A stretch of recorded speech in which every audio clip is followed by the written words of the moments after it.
मुर्दाबाद मुर्दाबाद समाजवाद जिंदाबाद जिंदाबाद जिंदाबाद समाजवाद जिंदाबाद जिंदाबाद जिंदाबाद।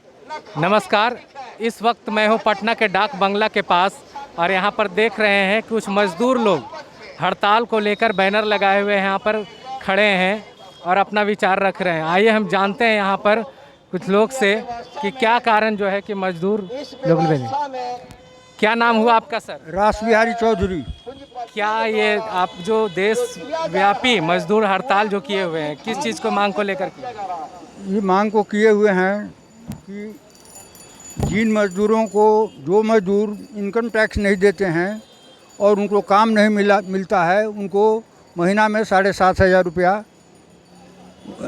बेकारी भत्ता दिया जाए या उनको हर महीने में जीने लायक मजदूरी दी जाए, रुपया दिया जाए।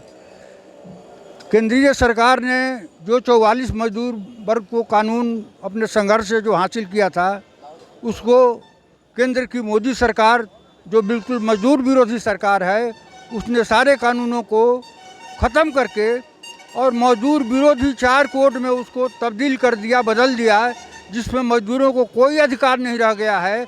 कोई संघर्ष का या कोई भी उनका जो भी कल्याणकारी या जो भी संघर्ष करके कुछ अचीव कर सकते थे, प्राप्त कर सकते थे, वो सारे उनका अधिकार ख़त्म कर दिया है। और मजदूर एक तरह से कहिए कि निहत्था हो गए हैं, उनके हाथ में संघर्ष करने का कोई हथियार नहीं रह गया है। ये हिंदुस्तान में निजीकरण सैकड़ों 100 से भी ज़्यादा माने प्राइवेट सरकारी कंपनियां थी, सरकारी संस्थान थे, वो सारे पब्लिक अंडरटेकिंग को, चाहे रेल हो, भेल हो, कोल हो, स्टील हो, चाहे पोर्ट हो, चाहे बैंक हो, चाहे LIC हो, तमाम को ये निजी हाथों में।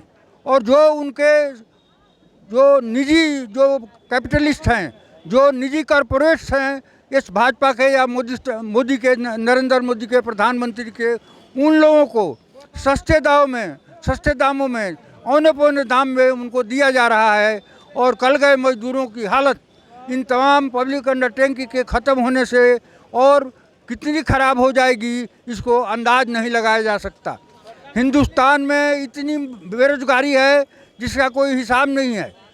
ये जो लॉकडाउन हुआ उस वक्त मजदूर जिस तरह से विभिन्न शहरों से अपने गांव की तरफ, अपने कस्बों की तरफ आ रहे थे और उसमें कितने मजदूरों की जानें चली गई। पार्लियामेंट में ये मामला उठा कि भाई जो मजदूर मर गए उनको मुआवजा दिया जाए। यहाँ का केंद्रीय श्रम मंत्री कह रहा है कि हमको मजदूरों का कोई आंकड़ा नहीं है। ये सरकार को चुल्लू भर पानी में डूब के मर जाना चाहिए। मजदूरों को आंकड़ा नहीं है, तुम मुआवजा नहीं दे सकते हो और सारे पूंजीपतियों को टैक्स में छूट दे रहे हो, उनको सस्ते दामों पर ऋण दे रहे हो, उनका जो लोन NPA हो जाता है उसको माफ़ करते हो।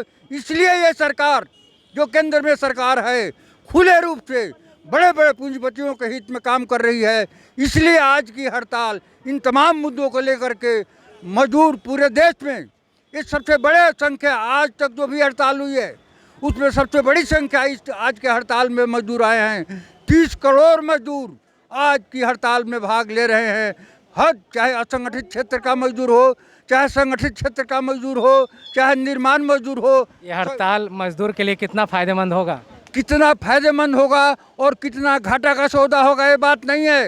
ये मजदूर आगे इस सरकार से और इस रूलिंग क्लास से लड़ने की तैयारी कर रहे हैं और आगे लड़ाई और तेज होगी। इसलिए फ़ायदा तो ये उनको समझ में आएगा कि मजदूर जिस तरह से अंगड़ाई ले रहा है इसका नतीजा क्या है। जिस तरह से दंड बैठक कर रहा है, आगे दंड बैठक किस तरह से कुश्ती में तब्दील होगा ये तो शासक वर्ग को समझना है। इसलिए फ़ायदा कल होगा, परसों होगा, ये फ़ायदा नहीं कहा जा सकता है। फ़ायदा इतना बड़ा है कि मजदूर वर्ग 30 करोड़, आज तक हिंदुस्तान के इतिहास में इस तरह का बड़ा संख्या में मजदूर हड़ताल नहीं किया था। यही मजदूर वर्ग को लाभ है कि कल गए हम अपने संघर्ष से हमारा जो लक्ष्य है उसके करीब जा रहे हैं और कल गए मजदूर अपनी लड़ाई समाजवाद की लड़ाई लड़ेगा और मजदूरों की राज कायम करने की लड़ाई लड़ेगा। यही फ़ायदा है। बहुत बहुत धन्यवाद।